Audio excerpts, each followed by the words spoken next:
need any more underwear. This is ridiculous. It's because everything was a hand-me-down. I wanted something of my own. I hid it from my sisters, hid it in my pillowcase so they couldn't have my underwear. And it all stemmed from changing my mindset about money, right? So changing your mindset around what is your relationship with money, right? We have money is the root of all evil. Don't ask, there isn't any, right? Money, it comes from generations, right? Your parents, your grandparents, it comes from your community. It comes from, you know, if you belong to a church, what's the conversation you're having in there, right? So we have beliefs, and then we have inherited beliefs. A lot of my beliefs weren't mine. They came down from my parents and my grandparents. Right. So and there was that thing that you just weren't supposed to talk about money. Susie, I'm going to interrupt us for 1 second, and I'm going to pause our recording because I don't know if you can see us still live on Facebook, but I think we might have had do you still see us live? I still see you live. I still see us live. Okay, perfect. We're still good. You're still talking. I'm still talking. Good. Okay. So you might need to monitor the questions because I froze over here. So yeah. So Fatima's on right now, and she's in Ukraine. So she's in Ukraine. So I'm really excited to have her here. Actually, we did just pop off. The video ended, so go back live again. Okay. We did just pop off. So she's from Ukraine and one of our clients, which is exciting. It is like, it's got to be 6 a.m. there right now. That is crazy. Okay, so I thought that it popped off. So let me get us back going again. But we are recording, so we'll keep talking here a little bit, and I'll kind of try and also edit some of this part out here. But the wonders of technology, right? It is, right? It's just life. And right now, what I love that we talked about this a little bit when we were in the green room together, and I want every business owner to hear this. There are 3 types of people inside of this pandemic. They're the person that's like, woohoo, party, right? I'm not to work. I'm getting a stimulus check, right? And then there's the people that are like, I just want it back to normal. I want it back to normal. When is this over? When is this over? Right. And the reality is it's never going to go back to normal. It is different.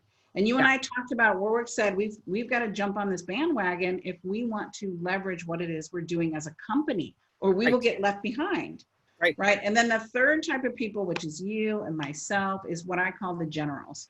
We're pulling up our big girl panties, our big boy drawers, right? And going, I'm going to reinvent my business. I had to completely reinvent my business. Yep. Everything I did is in this book. So our first year in business with this brand, right? I built 7 companies. This brand, our launch year, we did $1 million. And people are like, Susie, how do you do $1 million in a launch year? You're just starting brand new. I follow the systems.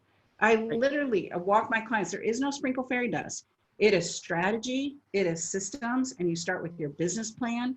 Put that business plan together, get it all out of your head. Get it all out of your head, because we walk around with ideas in our head, who are customers in our head, how much I want to charge, what things we want to sell, whatever it is.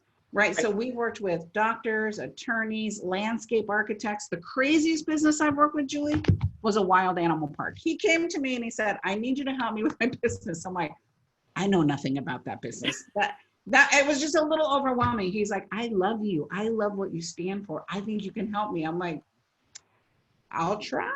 It was that's part of those things that there are some things that really are systems, you know, and that's that's what I realized, right? To really look at business is business is business. It's what's the structure? Yes, there are key indicators that are different, right? There's cost of goods. There's some financial indicators that are different, but the foundation is the same. We all have to sell. We all have a marketing strategy. We all need operations. Operations this is how you do it here, how we're running it here, and finance. That's business. Right? So 15% of our financial success is our technical ability. So for me as a speaker, for me as a coach, right? 15% of my success is how I deliver that. The other 85% is power your profits. The other 85% is all the systems I'm talking about. So people go, how do you help clients have anywhere from 10% to 3,000% increase in their business? Because I'm working on the 85%. You be great at your 15%. I have to be an amazing speaker. I have to be an amazing coach. I got to be good at my 15%. But the 85% is where the money is. Yeah. Right. The 85% is where we put the rubber meets the road inside the foundation of that business. Right. And so I'm sure, and we talked about this a little bit in the green room too, when we talked about when you wrote this book, I'm assuming you didn't think there was going to be a pandemic.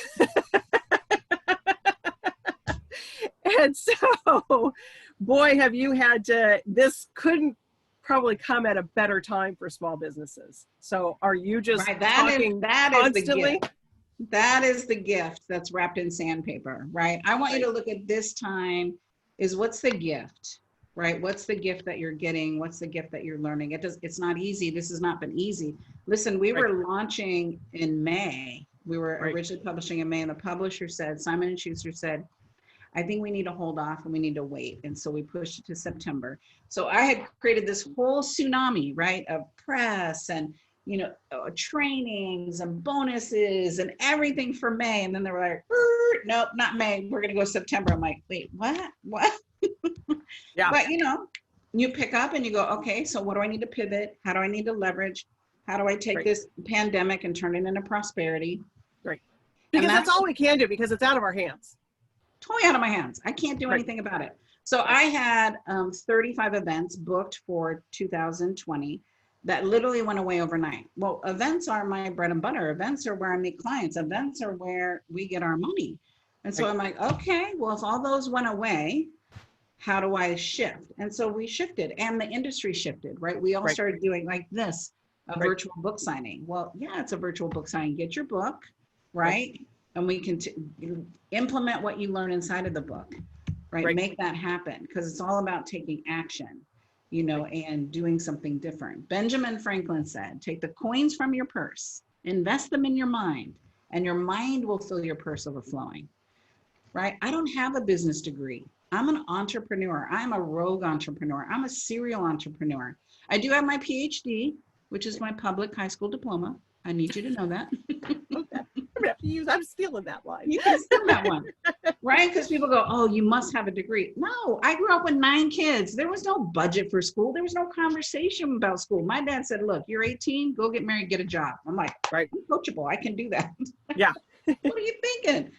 But that's what look, bookstores, Julie, were my university. I would take my kids as a young single mom. I started out as a hairdresser. As a young single mom, I had to figure out, how do I feed my clothes? I had no child support. I had no alimony. And we would go to the bookstore and I would read the business books. They would get their books. My children are readers today. And this was my university. Books just like this, because I couldn't afford a coach. I couldn't afford the programs that I have right now. And so the blessing with your business is it got my education.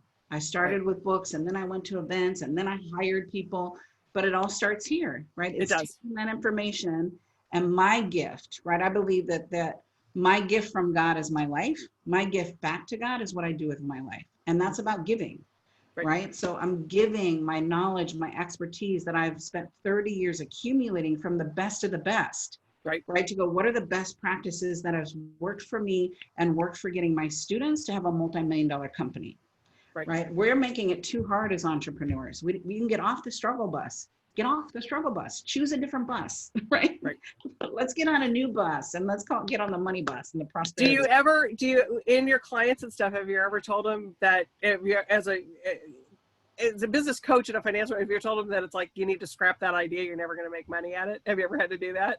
Yes. Or totally dismantle it, right? Let's reinvent it. Right. And some people come to me too late, right? I had a client come to me and she had gotten an SBA loan. She had not paid her bills. Like, I'm like, dude, you came too late, right? I think we as entrepreneurs suffer in silence, and we're trying to figure it out on our own. You got to raise your hand quicker, faster, right? Especially in today's world. Today's world, we can burn through money so fast. Right? And thinking that you're doing the right thing, thinking that it's like, oh, I need to keep my employees. Yeah. It's the combination again, right?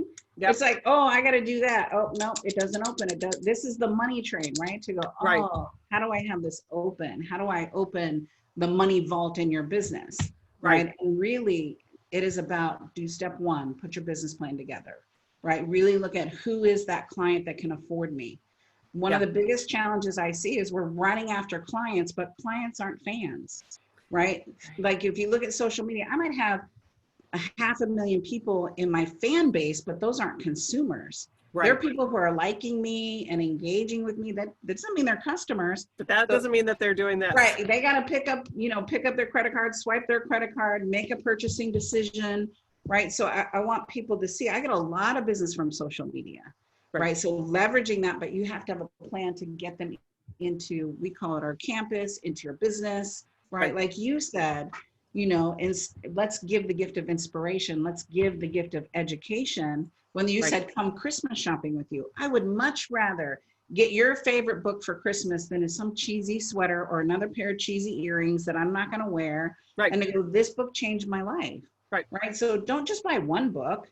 I'm going to invite you to buy 5 because I guarantee you when you read it, you're going to go, oh, Julie needs this book. Oh, Sam needs this book. Oh. Or what we do in the book industry too is one of the things that I always do as a book enthusiast, and what I do is I always tell people, don't bring that bottle of wine, bring a book to that hostess party. It's like you're giving somebody entertainment, your favorite book. So it's we're always trying to do those things to spark people to buy something. A book can change your life. How many books have changed your life, right? Even a novel, right? Even a book that's a really juicy novel, to have you look at the world differently, to look at your business differently, to be able to own something differently. I mean, I have an amazing book collection because I still love the smell of books. Right. Just the old fashioned feel of a book. I love going to bookstores and smell it. And I'm a weirdo. Oh, no, you're not. No, we love that. So now when you talk about your experience and your 30 years of experience, you've seen a lot of financial ups and downs in this world. So put the pandemic in perspective for some of us that, what's it like compared to, let's say, 2008, or do we even know yet? I don't think we know yet, right? In 2008, that was a horrific year for me, right? So I had sold my company 2 years before for millions. I was in a place, Julie, where I could sit back and really reap the fruits of my labor, right? I was 44, and I remember when the market crashed and we were leveraged heavy in real estate, invested in the market. We did all the things, our advisors told us to do. And it felt like it happened overnight. It happened over about a series of 2 years of just watching my portfolio drop, watching the real estate market drop, being upside down in everything that I had. And what felt like overnight, I lost about 90% of my net worth. And I was on the floor crying and praying, like, why? And not a pity party. Mm-hmm. It wasn't, woe's me. It was, why? I have been a good steward. You did the right thing. You did the right thing. Right. I felt that way. And I'm going, I don't have another 20 years to rebuild. I just don't, I don't have it in me. I've been owning businesses. I'm like, I don't have it in me to do that. Right. And I remember that day clear as bell. And I'm on the floor and I heard this voice in my head that said, this will be your biggest victory and your biggest lesson. Get up. You know how to do this. You know money. You know business. Get up and go do it. And I'm like, okay. I was like, the ugly cry. I'm like, okay, well, get up. I'm gonna get up now when I'm up, right? And I had 2 clients. I had Lisa Nichols, who owns one of the largest training and development companies, and John Assaraf, who's one of the great mind thinkers and works with brain and brain technology. And so I did what I know how to do for business, and I grew their business right into multi-million-dollar companies by following the system, right? Going, okay, I know how to build business. Now, it didn't take me 20 years because I had already known, right? I went through 20 years of learning, right? That was a process, right? It took me a couple years to get that traction underneath me and to build a multi-million-dollar companies to go, oh, I think sometimes in our hardship, we throw the baby out with the bathwater. So if you're in a place where you're losing a job right now and you can't find hope, no, don't throw the baby out with the bathwater. Here's the great news. People like myself who are entrepreneurs are looking for your skill set, right? There's really amazing talent out there right now that maybe you can afford where you could never afford before, right? You go, wow, there's so much possibility. And we talk about how do you build a team and how do you assess if they're the right team and how do you get them to really be in your culture and how do you create that culture? People are Yeah. always amazed, like, how do you have people who are really genuinely caring and loving and service? I'm like, that's culture. That's all trained, Right. right? That's all about building, creating, taking ordinary people and giving them extraordinary skill sets by giving them the training. Right. The training is the foundation, Yeah. of what And we're. and you're right. And right now is one of those things where out of, just like you in 2008 and a lot of people right now, out of despair comes new opportunities and new ways of looking at things. And so you really have to take those up and reinvent and figure out, because none of us know when the end of this is coming, and we have to still live and work and put food on the table. And so there's still things that everybody's got to do. So yeah, it's a little bit, we talked a little bit in the green room about this too, is that there's things that are probably going on in the background of right now That we don't know. that we don't know. Exactly. Like, That, what's the shenanigans? In 2008, we didn't know. I didn't know, right? I felt naive, but nobody knew. Like, there were certain people that knew, in the financial industry knew, and there were certain groups that knew, and all the movies that came out. It'll Right. be interesting to see, like, what's really going on. Right. I'm very curious to go, okay, but while we are in it, how do we reinvent it? While Right. you're in it, how do you leverage it? While you're in it, what's the opportunity? So I want, what's the lesson you need to learn personally? When I was on the floor, I was like, what's the lesson I need to learn? Which I was over leveraged, right? Okay. I risked Interesting. too Okay. much. Right. I risked too much. I didn't know, because I was riding high on the hog, and Right. you do think when it's raining, it's gonna, it's gonna keep coming. Right. And the reality, now I'm much more conservative. Now I'm also more seasoned, so I don't have Right. as many years. Right. There's a little bit, just a little bit. A little bit. But Little that's, stuff. that gives me some, character and wisdom to Right. know what to do and know what not to do, and coach my clients through it. Every hardship when I look at my business has led me to this point, right, of building multi-million-dollar companies.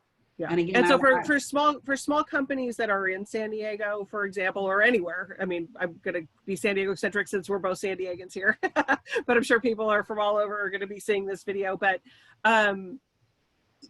they can, if they can't afford your fees, you're giving them everything in this book, correct? You're giving them the map.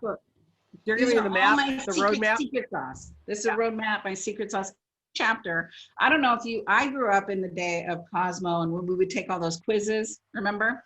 Yep. And so it was like my Bible. We just hit the top 20 reads in 2020. We're in Cosmo. So that was like a girl moment. Like, wow, I love that. Yay. But the great thing is every chapter has an assessment to go, where am I at? Because a lot of times you don't even know that you don't even know right where your weakest link is, right? Because Yeah. you're not looking at it that way. So every chapter in the sales and the marketing and the mindset and the leadership, we're doing an assessment. So you have a roadmap for every area of your business. You're not going to do them all at once, but you're going to know. Once you know, you make better business decisions. Once I see my blind spot, I make better decisions in my life and in my business. Yep. Right. The great thing, I was doing the audiobook for this, and I literally was taking notes, Julie, like, I need to go revisit that, right? As I'm reading it, I felt a little ADD. Like, wait, I forgot about that. I know. I'm reading it and I'm feeling ADD, like, am I doing that? Are we doing that? I need to check Are we doing on that. I Okay, gotta go check. you're reading a book. You're reading a book. You have to send that email out. So we're kind of coming to the close here a little bit, and Facebook kicked us out again. So we've been recording. So this is going to be, we'll put it back on Facebook, and it'll be on our YouTube channel, because it's been a great, I just could talk to you all night. I mean, we could try and figure out all this stuff. But if you were to give a small business right now, what's the biggest challenge for a small business during this time? What piece of advice could you give small businesses right now? Yeah, so I'm going to say that our biggest challenge, we're our own worst enemy, right? I call it the boogie woman, the boogie man that's in your head. And it's fear, right? Fear of succeeding, fear of failing. And what I do know about fear is that fear leads us to believe that where you are right now is a safe place and going forward is a risk. But the truth is, you're always at risk when you're standing still. Risk of stagnating, but more importantly, risk of missing out on your own destiny. Don't let the boogie woman or the boogie man dictate what your future can be. Let's invent your future. Let's follow a roadmap. Let's really hone in on what your gifts are to the world, and let's monetize it, and monetize it correctly. Let's figure out a pricing for your lifestyle, for your overhead. Don't just make it up and pull it out of your hiney. Let's create a system around it so that we can quantify it and then have predictable success inside of your business. Fantastic. Boy, this was worth a, you know, we all, everybody should be sending checks in to Susie right now who's watching this. And I will receive those checks. But I want to reiterate what Julie said. Don't buy one book, don't buy two, like give the gift of inspiration, right? I love when my community does something together, because then together we're in this conversation of how do we thrive inside of this marketplace? How do we turn a pandemic into prosperity? And it really is a mind shift set, right? It's a community shift. It's get the roadmap so that you're not doing it alone. I always say that you're in business for yourself, not by yourself. I'm going to be your sister in the journey. However you want to play with us, whether it's a book, whether it's a live event, whether it's our mastermind, whatever. Let me help you so that you don't have to go through what we did and what I did with bloody knees and bloody elbows. Don't make the same mistakes I did. You might make different ones, but I'm gonna help you through them quicker, faster. There you go. Which brings a good point to what would be the best place for people to get in touch with you, follow you? Is there a website? Do you have social media? What's the best place to find out more about what you're doing? We got all the things, right? So you wanna follow me by my name, Susie Carder, C-A-R-D as in dollar and dinero, E-R, right? So on social media, that's my handle. Our website, that's our website. Come, we've got lots of bonuses for you. When you buy the book, send me the receipt. When you buy it at Warwick, send me the receipt, and I will give you about $3,500 worth of bonuses, because Wow. I believe in you. I believe in you. Just email me your receipt. I'll put you on that and give you access to all our little bonuses they're big bonuses, not little bonuses. Yeah. Right. They just help you work through the book quicker, faster.